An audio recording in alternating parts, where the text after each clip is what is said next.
যেদিন বাসায় কিছু বাজার করা হয়, ওইদিন সেই বাজার গুছিয়ে রান্না করতে, করতে আমার প্রায় অর্ধেক বেলা পার হয়ে যায়। নরমালি আমি ১২টার মধ্যেই রান্না-বান্নার কাজ শেষ করে ফেলি। তবে যেদিন বাজার আনে ওইদিন দেখা যায় রান্না করতে, করতে আমার আজান দিয়ে দেয়। আর যাদের বাসায় ছোট বাচ্চা আছে তাদের তো কাজকর্ম নিয়ে অনেক বেশি ঝামেলা হয়ে যায়। কারণ একটু পর, পর বাচ্চাকে সামলানো সবকিছু নিয়ে অনেক বেশি ঝামেলার। তো যাই হোক সবকিছু কিভাবে ম্যানেজ করেছি সে সবকিছু নিয়েই থাকছে আজকের ভিডিও। তো এই তো আমার এদিকে হচ্ছে কিছু বাজার চলে আসছে আর বাজারগুলো হচ্ছে এখন একে একে সব কিছুই গুছিয়ে নিচ্ছি। তো বাসায় হচ্ছে আমার আটা শেষ হয়ে গিয়েছে। আমি হচ্ছে বেশি পরিমাণে রুটি ফ্রোজেন করে রাখি, তাই কয়েকদিন পর পর আমার আটা আনতে হয় বাসায়। আর এদিকে হচ্ছে কিছু কাঁচা বাজারও আনা হয়েছিল, কিছু সবজি, তারপর পেঁয়াজ, আলু এসবও ছিল। আর আজকে হচ্ছে বিশাল বড় সাইজের একটা মাছ আনা হয়েছে। বেশিরভাগ সময় দেখা যায় আমার এই রুই মাছ বা একটু বড় সাইজের মাছগুলোই বাসায় বেশি খাওয়া হয়। কারণ ছোট বাচ্চারা তো আর কাঁটা বেছে ছোট মাছগুলো খেতে পারে না, তাই যে মাছে একটু কাঁটার পরিমাণ কম সেই মাছগুলোই বাসায় রাখার চেষ্টা করি। আর রিদওয়ান আর রায়ান হচ্ছে মাছ ভাজা দিয়ে ভাত খেতে অনেক বেশি পছন্দ করে, তাই ওদের জন্য সবসময়ই দেখা যায় রুই মাছটা আমার বাসায় থাকে।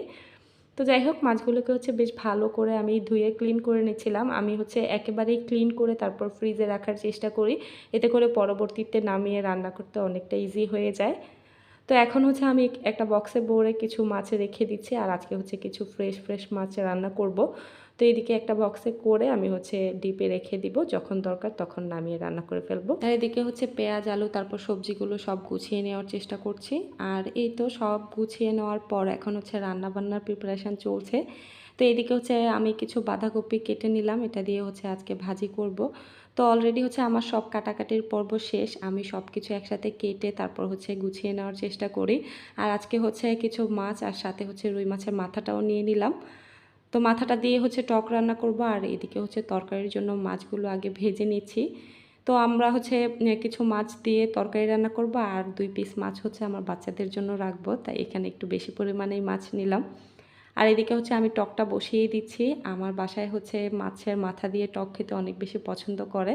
তবে নরমালি আজকে অনেক দিন পর আমি টক রান্না করছি। আগে দেখা যেত প্রায় কয়েকদিন পর পরই টক রান্না করা হতো। তবে অনেক দিন যাবৎ কেন যেন টক রান্না করা হচ্ছিল না।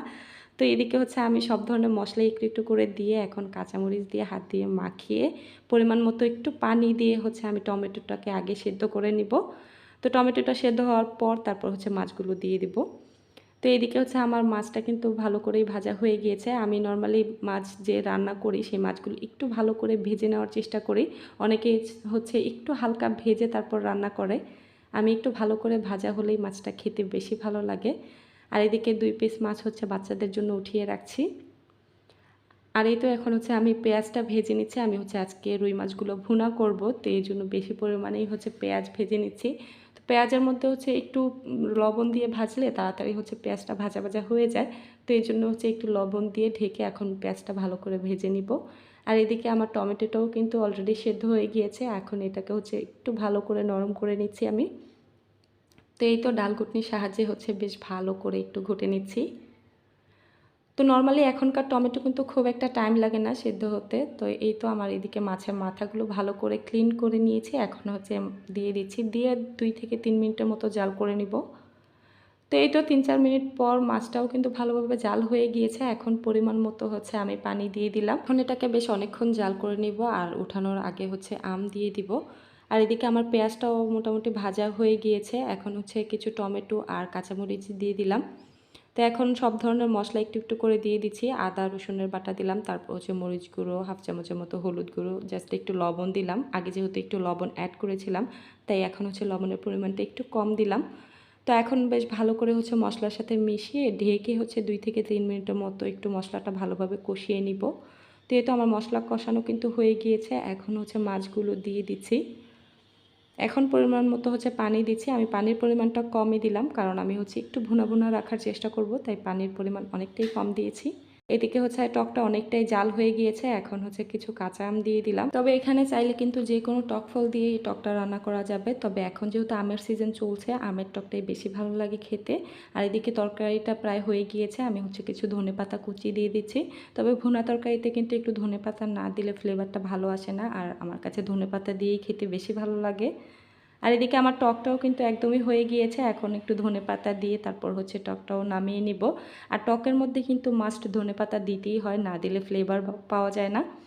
তো যাই হোক, এদিকে আমার টক কিন্তু একদমই রান্না শেষ। আর এই গরমের মধ্যে কিন্তু দুপুরের দিকে এই টক দিয়ে ভাত খেতে বেশ ভালো লাগে।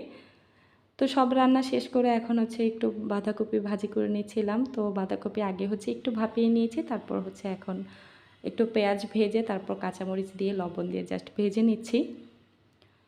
তো এই তো সব কিছুই হচ্ছে আমার রান্না-বান্না শেষ। তো বাজার গুছিয়ে তারপর হচ্ছে ৩ পদের রান্না করলাম। আর সাথে তো বাচ্চা আছেই। তো সব কিছু ম্যানেজ করেই হচ্ছে আমাদের চলতে হয়। তো যাই হোক, এই ছিল আমার আজকের রান্না-বান্না। তো টকটা কিন্তু অনেক বেশি মজা হয়েছিল। আর এই গরমের দুপুরে এই আমের টক খেতে কিন্তু অনেক বেশি ভালো লাগে। আর আমাদের কুমিল্লার মানুষ কিন্তু এই টকটা খেতে অনেক বেশি পছন্দ করে। তো এই ছিল আমার আজকের রান্নাময় ব্লগ। কেমন লাগলো আপনাদের কাছে অবশ্যই কমেন্ট করে জানাবেন। ভালো লাগলে একটা শেয়ার দিয়ে দিবেন। আল্লাহ হাফিজ।